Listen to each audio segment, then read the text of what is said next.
भगवान शिव 11वें रुद्र में भी हनुमान बने। जिसने अपने मान का हनन कर दिया हो वही हनुमान है। क्यों भाई? जिसने अपने मान का हनन किया हो वही कौन? हनुमान। तो हनुमान 11वें रुद्र में जब हनुमान बने तब भी मान का हनन किया। वहां भी मान पाने की इच्छा नहीं है। इससे आपको शिक्षा क्या मिल रही है? इससे आप सभी को यह शिक्षा मिल रही है कि हम मान सम्मान के चक्कर में न पड़ें। अगर मान सम्मान के चक्कर में पड़ने लगेंगे तो एक दिन अपमान जरूर होगा, क्योंकि जितने लोग मान सम्मान पाने की होड़ में हैं उनका एक दिन अपमान अवश्य होता है। लेकिन जिन्होंने मान सम्मान का त्याग कर दिया है एक दिन वो समाज में हनुमान बन गया है। प्यारे हनुमान बनकर के उसकी पूजा हुई, उसका सम्मान हुआ है। हमारे बच्चा बाबा ने मान सम्मान त्याग दिया। सब जब ये सब किया तो इतना सम्मान मिल रहा है, बहुत सम्मान मिल रहा है। जहां भी पहुंचते हैं सामान्य बन के पहुंचते हैं, लेकिन सम्मान होने लगता है। तो सामान्य स्वरूप भी सामान्य है। कहां से लगता है आपको कि ये बहुत बड़ा तिलक लगाए हैं, बहुत बड़ी दाढ़ी रखे हुए हैं, या बहुत रंगे पीले कपड़े पहने हुए हैं? सामान्य। लेकिन सामान्य में भी वो कार्य कर रहे हैं जो कार्य हनुमान कर रहे हैं, वही कार्य बाबा बच्चा बाबा कर रहे हैं। क्यों? हनुमान जी ने इनके ऊपर कृपा की। किसने की ये कृपा? हनुमान जी ने परम कृपा की। हनुमान की कृपा, चाहे शंकर जी की कृपा, किसी भी इष्ट की कृपा जब होती है उसके मूल में जब व्यक्ति सम्मान को ताक में रख देता। एक बड़ा सुंदर विचार आया है उसको। वो विचार ये है कि हनुमान जी जब 11वें रुद्र में भगवान शंकर हनुमान बन के आए तो पूंछ लेके आए। क्या लेके आए? पूंछ लेके। क्यों भाई? शंकर जी 11वें रुद्र में क्या लेके आए? सही बताओ। पूंछ लेके आए। आए कि नहीं आए? बानर के तो पूंछ होती है, बानर के पूंछ होती है, लेकिन ये बानर नहीं है। देखने में बानर लग रहे हैं, बानर थोड़ी हैं। बानर में तो दोष ही दोष होते हैं। कोई व्यक्ति माई का लाल बता दे कि बानर में गुण होता हो तो बता दो जरा, एक आध गुण निकाल के बताओ जरा, बंदर का बता दो। बानर में कोई गुण हो तो बताओ। बानर में दोषी होते। आप कहो कैसे? अकारण में क्रोध करे। आप निकल जाओ सामने से और आंखें निकालेंगे, जाने कितने प्रकार के दांत निकाल देगा है। और थोड़ा सा असावधानी हुई तो आक्रमण भी कर दे। क्यों भाई? कितने प्रकार के दोष होते हैं। बोले काम भी अधिक होता है बानर में, क्रोध भी अधिक होता है, लोभ भी अधिक होता है, और मोह भी अधिक होता है। संसार में इतना मोह किसी में नहीं है।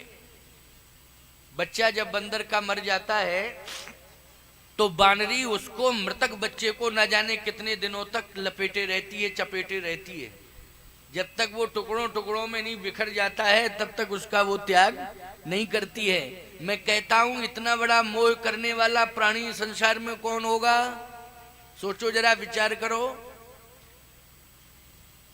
चाहे जितना प्रिय पात्र क्यों ना हो, मरने के बाद व्यक्ति उसको या तो अग्नि के हवाले कर देता है, या भूमि समाधिस्थ कर देता है, या जल प्रवाह कर देता है। बोलो भाई, उसका त्याग करता है कि नहीं करता है? त्याग करता है।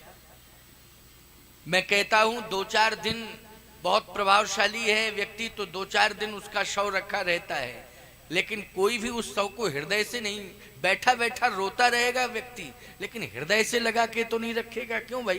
बैठा बैठा रोएगा, देखेगा, रोएगा। ऐसा नहीं है कि उसको हृदय से लगा के रोए 2-4 दिन तक। लेकिन वानरी एक ऐसी होती है जो अपने मृतक बच्चे को हृदय से लगाए रहती है। न जाने कितने प्रकार की क्षरण गलन पैदा हो जाती है उसमें, फिर भी उसका वो त्याग नहीं करती। ये मोह की पराकाष्ठा है। और बंदर को जब फंसाया जाता, पकड़ा जाता है, तो एक लोटे में चना डाल दिया जाता है, और चने के लोभ में वो मुट्ठी डालता है पात्र में, और जब मुट्ठी चना मुट्ठी में आ जाता है तो मुट्ठी छोड़ता ही नहीं है, वो छोड़ता ही नहीं है। अपने आप को बंधन में बांध लेता है, लेकिन वो मुट्ठी के बंधन से मुक्त नहीं होता है। ये मोह है, ये लोभ है। क्या है ये? लोभ है। किसका? चने के प्रति लोभ, खाद्यान्न के प्रति लोभ। उसका मोह की प्रबलता, लोभ की प्रबलता।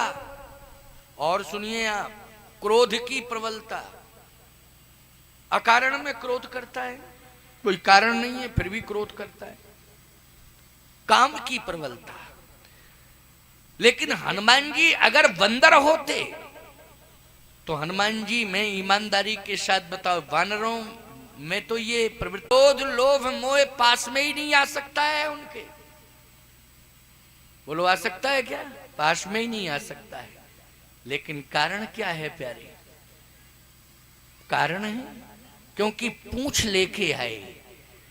बंदर के पूंछ पीछे होती है, किसी भी जानवर के पूंछ पीछे ही होती है। क्यों भाई, होती है कि नहीं होती? किसी भी जानवर के पूंछ कहाँ होती है? पीछे ही होती है। बोलो होती है कि नहीं? लेकिन एक बात आपको बतावें, और जानवरों के पूंछ तो होती है लेकिन पूंछ उठती नहीं है अपने आप। बंदर की पूंछ उठती रहती है। क्यों भाई, उठती रहती है कि नहीं? जितना उठाना चाहे। और अच्छा एक बात बताओ, बैल के भी पूंछ होती, भैंस के भी पूंछ होती, उठती है पूंछ, थोड़ी बहुत उठेगी बस। और बंदर जितना उठाना चाहे उतना उठावे, और जितना कमाल करना चाहे पूंछ से उतना कमाल कर दे। क्यों भाई? ये बंदर की पूंछ की विशेषता है। और संसार में जितने जीव हैं पूंछ वाले पुक्ष वाले, किसी भी जीव में ये विशेषता नहीं पाई जाती है। तो आप ये सोच रहे हो कि आप कहना क्या चाहते हो। भगवान शंकर बंदर बन के आए तो पूंछ लेके आए, और बंदर की पूंछ में उठने की क्षमता है। चाहे जितनी वो पूंछ उठा दे उसमें ये क्षमता है, ये विशेषता है उसकी। लेकिन प्यारे, हनुमान जी की विशेषता क्या है? हनुमान जी कहते हैं, भगवान शंकर कहते हैं कि मैं हनुमान बन के आ रहा हूं, लेकिन पूंछ का आकार तो होगा, लेकिन वो पूंछ जो है हमारी आगे नहीं, पूंछ पीछे होगी। सीधी सी बात यह है कि संसार में मैं करूंगा सब कुछ, लेकिन अपनी पूंछ को आगे नहीं रखूंगा, सदा अपनी पूंछ को पीछे रखूंगा। करूंगा तो मैं ही सारा काम, लेकिन फिर भी पूंछ को आगे नहीं रखूंगा, पूंछ को कहां? पीछे। और व्यक्ति थोड़ा सा काम कर लेता है तो अपनी पूंछ को कहां रखता है? जल्दी बोलो। आगे कर लेता है। कर लेता है कि नहीं कर? अपनी पूंछ को वो आगे। अच्छा, ऐसे भी लोग हैं कि कुछ भी ना करें फिर भी कहते हमारी पूंछ क्यों नहीं हो रही, किसी काम के नहीं है, किसी मतलब के नहीं है, फिर भी कहते हमारी पूंछ क्यों नहीं हो रही। हमारी पूंछ होनी चाहिए। अकर्मण्य प्रमादी आलसी किसी काम के नहीं हैं, जो संसार में आ गए हैं लेकिन बाहर हैं, वो भी अपनी पूंछ को आगे रखना चाहते हैं। पूंछ मानी होता है सम्मान। पूंछ मानी क्या होता है?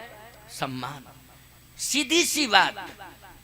भगवान शंकर कहते हैं कि मैं अपनी पूंछ को 11वें रुद्र में रूपांतरण करके आया हूं, लेकिन अपनी पूंछ को मैंने आगे नहीं रखा है, पूंछ को मैंने पीछे ही रखा है।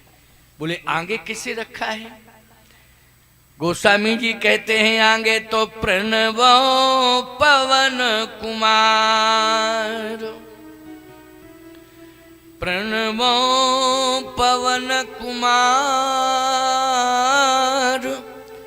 खलवन पावक ज्ञान घन, जासु हृदय आगार, बसहि राम सर चापुधर। प्रणवो पवन कुमार, खलवन पावक ज्ञान घन, जासु हृदय आगार। प्रभु राम को कहाँ रखा? हृदय में। हृदय से संबंध आगे का है कि नहीं? क्यों भाई, हृदय कहाँ होता है? पीछे होता है कि आगे होता है? आगे होता है। और पूंछ कहाँ होती है? पूंछ पीछे होती है। हनुमान जी ने कहा कि मैंने अपनी पूंछ को पीछे किया है, लेकिन प्रभु श्री राम को आगे किया है। आगे जो होता है उसी की पूंछ होती है। क्यों होती है कि नहीं होती है? अच्छा भैया, आगे राम जी हैं तो पूंछ किसकी होगी? राम जी की होगी। और हनुमान जी की पूंछ बोले वो तो पीछे ही रहती है। सीधी सी बात यह है, आज सम्मान के चक्कर में व्यक्ति अपमान को निमंत्रण दे रहा है। सम्मान के चक्कर में अपमान को निमंत्रण दे रहा है। और जिसने सम्मान को ताक में रख दिया है, भगवान को आगे कर लिया है, याद रखना उसका सम्मान एक युग में नहीं 4 युगों में रहता है। 4 युग प्रताप तुम्हारा है, प्रसिद्ध जगत उजियारा। एक युग में नहीं, 2 युग में नहीं, चारों युगों में उसका सम्मान सुरक्षित रहता है। और सुनो, एक बात बता दें, पूरे हिंदुस्तान में जितने गांव हैं, पहले तो 5.5 लाख गांव थे, अब शायद लगभग 6.5-7 लाख गांव हो गए। हिंदुस्तान की बात कर रहा हूं। पूरे हिंदुस्तान में जितने गांव हैं, मैंने लगभग संपूर्ण ग्रामों की रिपोर्ट कहीं ना कहीं से मंगाई है, प्रयास करके। मैं भले ही नहीं गया हूं, लेकिन रिपोर्ट वहां की मंगाई, प्रयास किया है कि किसी तरह से वहां की रिपोर्ट आए उस गांव। ऐसा कोई गांव हमें इंडिया में नहीं मिला जिसमें हनुमान मंदिर ना हो। प्रत्येक गांव में हनुमान मंदिर है, चाहे छोटे रूप में क्यों ना हो। शिव जी का मंदिर, हनुमान जी का मंदिर हर गांव। ये हम नहीं कहते कि बहुत विशाल, छोटे रूप में भले ही, लेकिन है। बोलो है कि नहीं? आपको भी विश्वास हो रहा है कि नहीं हो रहा है? हिंदुस्तान में जितने गांव हैं उसमें भगवान शंकर का मंदिर और भगवान श्री हनुमान जी का मंदिर अवश्य। ऐसे बहुत गांव हैं भारत में जिसमें राम मंदिर अभी भी नहीं है, अभी भी नहीं है राम मंदिर, बहुत गांव है। लेकिन ऐसा गांव हिंदुस्तान के अंदर मुझे ऐसा कोई गांव नहीं मिला जिसमें हनुमान जी का और शिव जी का मंदिर ना हो, चाहे छोटे रूप में ही क्यों ना हो। एक चबूतरे पर सामान्य रूप में ही हनुमान जी और शिव जी विराजमान हैं, लेकिन कल्पना करो, जो शिव हैं वही राम हैं, जो शिव हैं वही हनुमान है, जो हनुमान है वही शिव हैं, कोई अंतर नहीं है। इससे सिद्ध क्या हुआ? इससे सिद्ध ये हुआ कि पूरे हिंदुस्तान में हम विश्व की बात नहीं कर रहे हैं, हम तो भारत की बात कर रहे हैं, हिंदुस्तान की बात कर रहे हैं। ऐसा कोई गांव नहीं हमें दिखाई दिया जिसमें, या सुनाई दिया जिसमें शिव जी का मंदिर और हनुमान जी का मंदिर ना हो। सभी ग्रामों में शिव जी का मंदिर, हनुमान जी का मंदिर पाया जाता है। इससे सिद्ध हुआ कि नहीं हुआ? अगर मंदिर हनुमान जी का प्रत्येक गांव में है तो पूंछ है कि नहीं हनुमान जी की? बोलो, इसका मतलब क्या है? पूछा ही है कि नहीं? पूछ है। सोचो जरा, भगवान राम से भी अधिक जनप्रियता श्री हनुमान जी ने हासिल की है, प्रभु राम से भी अधिक। इसलिए गोस्वामी जी कहते हैं, मोरे मन मोरे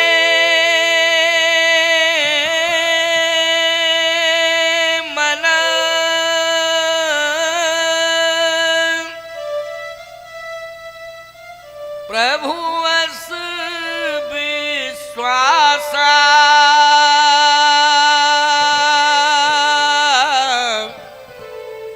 राम ते अधिक राम करदासा।